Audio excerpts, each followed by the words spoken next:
you see here for 2 hours is only part of the story. There is a ballet, a symphony going on behind the stage. There are people ripping off clothes. There are people practicing instruments. There are people running all the way around just to change, to get onto stage, to maybe say one line. And that was what last year's process really was for us not only to be actors, but to also incorporate all these other elements of theater, scene changes, singing, harmonies, which some of us, and I'm probably the number one, I'm not adept at singing harmony. That's not my thing. I'm a former stand-up. So singing, high tenor is like the last thing you want me to do. But we stayed the course. This year, and I hope you all come back, was about deepening, what was about building on. So if last year was the skeleton, this is the flesh. We got to work on the moment-to-moment work. We got to work on the relationships between the characters. And because our personal relationships amongst the cast, with the exception of Ric, but he fit in great. He's terrific.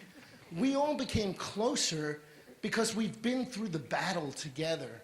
And we've seen each other's gigs throughout the year. We've seen other shows that we've done. So all of that stuff comes onto the stage, and you'll see that. There's a real camaraderie and love. And dare I say, this cast is not really a cast. It's a company. And it's your company, because you get to see how we grew over the year. And I think for an audience, that's really exciting to see what we went through and share it all as one unit. What we added was depth, and Ric fleshing it out, as Seth said. And then our camaraderie and because last year a lot of people asked, are you going to hire the same group again? Are you going to let these guys work together again? And by the end of the run last year, we're all like, all right, see you. Just bye. But then when on our first rehearsal back this year, we were like, hello, we're so happy to see you. And the bond was already established. We didn't have to worry about that, and we knew each other's habits. So there's a lot of closeness that then transforms our interactions on stage in a really fun, positive way. It was almost exactly like jumping on a moving train. The Cratchits started rehearsing a couple days earlier than everyone else, so we had the kids, and I got to know Kim right away. And the day before the rest of the cast came in, Kim pulled me aside and said, I love you, we all love you, they will all love you, but we haven't seen each other in a year. So we're going to have a little reunion when we all get together tomorrow morning. Don't feel left out. And I never felt left out, not even when a room full of total strangers were all having a big party because they hadn't seen each other in so long. But it's been phenomenal. I heard horror stories about how terrified everybody was last year, but I think because of that, it wasn't nearly like that for me. It really was, I thought it went kind of smoothly. Sure. So the first thing that happens is when Ric gave us the script, he had some of the characters delineated as being obviously lower class, higher class, etc., and regional. So we made a little spreadsheet of who was going to be speaking in a standard British accent or who was going to be speaking in a Cockney accent. We have one Yorkshire North Country accent with the Moors. We have some Irish seafarers and some Irish lighthouse operators. And then we wanted the narrators to be a general British dialect that was easily understood and that would not take away from the storytelling portion of it, that it would be clear and almost, I want to say neutral, but neutral in a British way. From there, some of the scenes we cheated a little bit on the Cratchits because we wanted them to not, they would have been really lower class, but he worked with Scrooge, so he would have to adapt his accent up to work with an upper class accent. So we just carried that over into all of the Cratchits and decided to make them all a little bit more raised than they might be socially in their sound. So that's how we determined who was going to be what, and then the actors were given sound change sheets, and then Ghost of Christmas Present was allowed to make up his own. Ghost of Christmas Present, I think in the first production he decided to imitate, who was it again? Hagrid. Right. So Hagrid from the Harry Potter movies. So it's a combo Northern British, Scottish influence. If I may, sometimes with sounds, like I have a line that says, "The child will die." And if I did it in the correct Scottish, it would come out, "The child would die."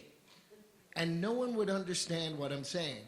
So you pull it back a little bit, and I get to sound like a Rastafarian, which is kind of fun.